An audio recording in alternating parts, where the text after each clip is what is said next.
Hello everyone, welcome back to my channel. दोस्तों, आज की वीडियो भी आपको पहले की तरह ही बहुत ज्यादा पसंद आने वाली है, क्योंकि यहाँ पर कुछ ऐसे टिप्स एंड ट्रिक्स है जो शायद आज से पहले आपने कभी नहीं देखे होंगे। वीडियो बहुत ही प्यारी है, तो चलिए वीडियो को शुरू करते हैं। हमारी आज की जो सबसे पहली टिप है दोस्तों, दवाई के इस तरह के डब्बों के साथ है। जो ये थायराइड की दवाइयां होती हैं, इनमें आपने देखा होगा कि सिलिका जेल की एक पैकेट आती है। कई बार लोग सिलिका जेल के पैकेट से बिल्कुल भी परिचित नहीं होते हैं, उठाकर फेंक देते हैं। ये जो सिलिका जेल की पैकेट होती है, ये बड़े ही काम की चीज होती है। अब जैसे ये सिलिका जेल की पैकेट मेरे थायराइड की दवाइयों के साथ आती है, इस तरह की पैकेट आपने और भी बहुत सारी चीजों के साथ देखे होंगे। कभी बॉटल्स में आती है, कभी जूतों के साथ मिलती है, कभी पर्स में होती है। तो इनको कभी भी फेंकने की गलती मत करिएगा। बस इनको खाने पीने की चीजों से दूर रखते हैं। और जैसे अब हमारे पास होती है ज्वेलरी, ज्वेलरी में आप देखते हैं नमी की वजह से जंग लग जाती है, या फिर ज्वेलरी पीली पड़ जाती है, काली पड़ जाती है। ऐसे टाइम पर अपनी ज्वेलरी के डब्बे में एक सिलिका जेल की पैकेट रख दीजिए। इससे क्या होगा कि जो सिलिका जेल है वो नमी को एब्जॉर्ब करता है। अगर आपकी ज्वेलरी गीली है, पानी पड़ गया है, या फिर खराब हो रही है, जंग लग रही है, हर उस चीज से अपनी ज्वेलरी को बचाइएगा। सिलिका जेल का एक पैकेट आपकी पूरी ज्वेलरी को सेफ रखेगा। तो ये जो पैकेट होता है, मल्टीपर्पज यूजेस होते हैं। पहले भी मैंने अपने वीडियोस में इसके बहुत सारे यूजेस शेयर किए हुए हैं। आइए बढ़ते हैं अपनी अगली टिप की तरफ। नेक्स्ट टिप है इस तरह के थैलों को लेकर। कई बार इस तरह के जो बड़े थैले होते हैं, उनको लेकर हमारे घर के बड़े बूढ़े या फिर हम खुद भी सब्जी के मार्केट में जाते हैं, स्पेशली सब्जियां या फ्रूट खरीदना होता है, तो हम ऐसे ही थैले जो होते हैं उनको प्रेफर करते हैं। अब हमारे पास ये भी थैला होता है, फिर हम साथ में पर्स भी लेकर जाते हैं। ऐसे टाइम पर क्या होता है कि बड़ा ही दिक्कत सा होता है कि एक हाथ से थैले पकड़ रहे हैं, एक हाथ से हम अपने पर्स को उठा रहे हैं। तो आपको लेना है इस तरह का छोटा वाला पर्स, जो अक्सर ज्वेलरी शॉप पर हमें मिलता है। वो ले लीजिए। एक सेफ्टी पिन की मदद से इस थैले में इस पर्स को अच्छे से टक इन कर लीजिए, यानी कि सेफ्टी पिन से लगा लीजिए। अब इसमें पैसे रख लीजिए।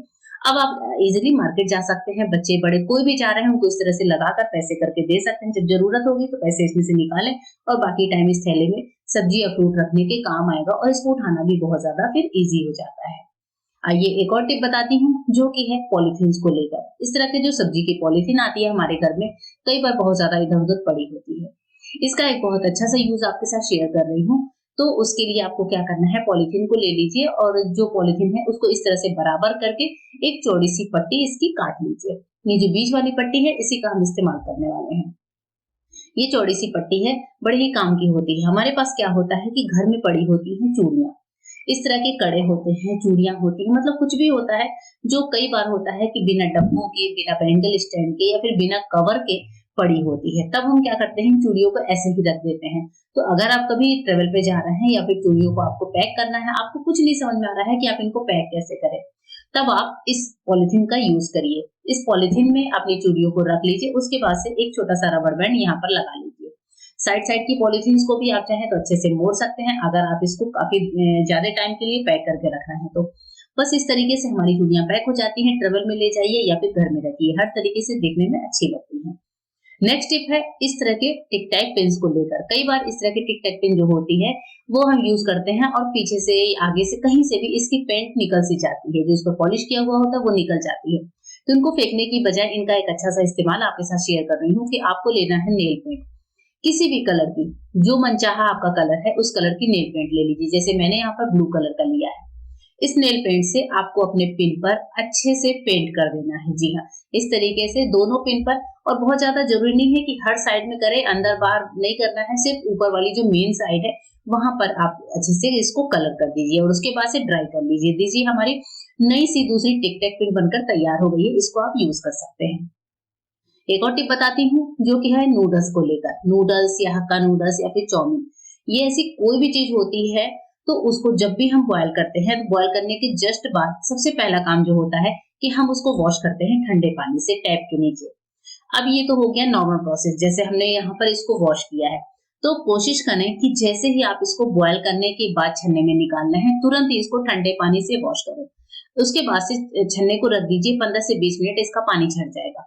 अब इसके बाद से जो पहला काम इसमें करना है, वो है लेना है तेल। एक बड़ा चम्मच तेल लीजिए, और पूरे नूडल्स में अच्छे से लगा दीजिए। ऑयल लगाने से फायदा ये होता है कि हमारा जो नूडल्स है, वो कम से कम 3 से 4 दिनों के लिए स्टोर होने लायक तैयार हो जाता है। अगर आप इसको तुरंत बना रहे हैं तो भी कोई दिक्कत की बात नहीं है। अगर आप इसे तुरंत नहीं बना रहे हैं, बॉयल करके रखना चाहते हैं, अपना काम आसान बनाना चाहते हैं, तो ऑयल लगाने के बाद इसको इस तरह से खुली थाली में फैला दीजिए। जब ये एकदम ठंडा हो जाए फिर इसको किसी भी डब्बे में स्टोर करके फ्रिज में रख दीजिए। आराम से 4 से 5 दिन स्टोर करके रखिए और छुट्टी के दिन बच्चों को नूडल्स बनाकर आप इजीली खिला सकते हैं। इससे आपका जो समय है वो भी बचता है और इस तरह से आपका काम भी आसान हो जाता है।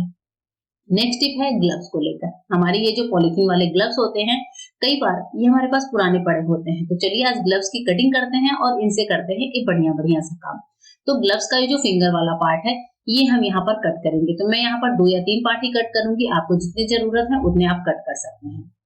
अब जैसे हमारे पास होते हैं शैम्पू की बॉटल, क्रीम की बॉटल या फिर कुछ ऐसी चीजें जिनको हमें थोड़े अमाउंट में लेना होता है। जैसे मेरे पास ये बॉडी लोशन है, इसको मैंने थोड़ा सा ले लिया इस फिंगर वाले पार्ट में जो मैंने ग्लव्स में से कट किया था। अब हम क्या करेंगे, नाइफ को गरम कर लेंगे और इसके जो हमारे पॉलिथीन है छोटी सी, इसको हम ऊपर से सील पैक कर लेते हैं। तो सील पैक करने के लिए आप कोई सा भी तरीका अपना सकते हैं। नाइफ को गरम करके कर सकते हैं या फिर किसी प्रेस वगैरह से या फिर फॉइल पेपर वगैरह लगा सकते हैं। नेक्स्ट जो पॉलिथीन है उसमें मैं ले रही हूँ थोड़ा सा शैम्पू। तो इस तरीके से क्या होगा कि आपको सफर में जितनी भी चीजें लेकर जानी है या फिर थोड़ा सा देना है बच्चों को इस्तेमाल के लिए, वो आप इनमें थोड़ी थोड़ी चीजों को सील पैक कर सकते हैं और इजीली अपने जो टूर है या फिर अगर आप ट्रेवलिंग वगैरह पे जा रहे हैं तो इसको रख सकते हैं। पर्स में भी रख सकते हैं। ऑफिस गोइंग है तो थोड़ा सा क्रीम शैम्पू लेकर जाना है तो इस तरीके से इनको आप अपने साथ कैरी कर सकते हैं। इससे हमारा काम भी आसान हो जाता है और ग्लव्स का भी रीयूज हो जाता है। इनके जो हमने फिंगर पार्ट कट किए थे उसके पार्ट से आप अपने शैम्पू या फिर क्रीम वगैरह के डिब्बों को जो मुंह होता है उसको कवर करने का भी काम कर सकते हैं, क्योंकि कई बार इनमें से लीकेज होती है। तो ऐसे टाइम पर भी इनको कवर करके अगर आपको इजीली कहीं लेकर जाना है तो भी आपका काम आसान हो जाता है। एक और टिप देखते हैं जो कि है इयररिंग्स को लेकर। कई बार इयररिंग्स को हमें अपने पर्स में रखकर लेकर जाना होता है और इनका जो जोड़ा होता है वो भी ये होता है कि पर्स में बिखर जाता है या फिर किसी डब्बे में भी रखें तो जोड़े को एक साथ कैसे रखें। इसके लिए आप ले लीजिए कोई सा भी बटन। बटन लेने के बाद आपको अपनी इयररिंग्स को इनके बटन के छेद में डालना है और पीछे से इस तरीके से हुक लगा दीजिए। सेम काम आपको दूसरे इयररिंग्स के साथ भी करना है। तो एक बटन में हमारी एक पेयर इयररिंग बहुत ही इजीली आ जाती है और इस तरीके से आप इनको अपने पर्स में डाल लीजिए या फिर घर में भी रखना है तो कम से कम जोड़ा गुम नहीं होगा। इस तरीके से रखने से देखने में भी अच्छा लगता है और ऑर्गेनाइज्ड वे में कहीं पर भी आप इसको रख सकते हैं। एक बहुत ही काम की टिप बता रही हूँ जो कि है कैंची के साथ। कैंची की धार कई बार खत्म हो जाती है।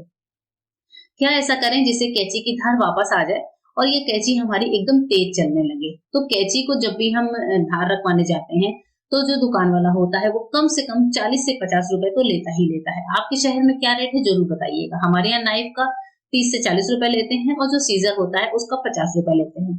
आपको क्या करना है, लेना है नमक का डिब्बा और नमक के डिब्बे में आपको कैंची को इस तरीके से डालकर कैंची को चलाना है। जी हाँ, यानी कि नमक को कट करना है। आपको ये काम करना है कम से कम 30 सेकंड के लिए। 30 सेकंड तक आपको नमक के बीच में कैंची को इसी तरह से चलाते रहना है। इससे होगा ये कि नमक के बीच में जाकर कैंची की धार बहुत ही बढ़िया तरीके से मजबूत हो जाती है, बहुत ही शार्प हो जाती है और बहुत ही आसान हो जाती है। लेकिन हाँ, नमक के डिब्बे में डालने से पहले अपनी कैंची को पहले अच्छे से सैनिटाइज कर लीजिएगा, साफ कर लीजिएगा, तभी नमक के डिब्बे में डालिएगा। पूरी वीडियो कैसी लगी कमेंट करके बताइएगा। मिलूंगी मेरे नए वीडियो में। Goodbye, thank you.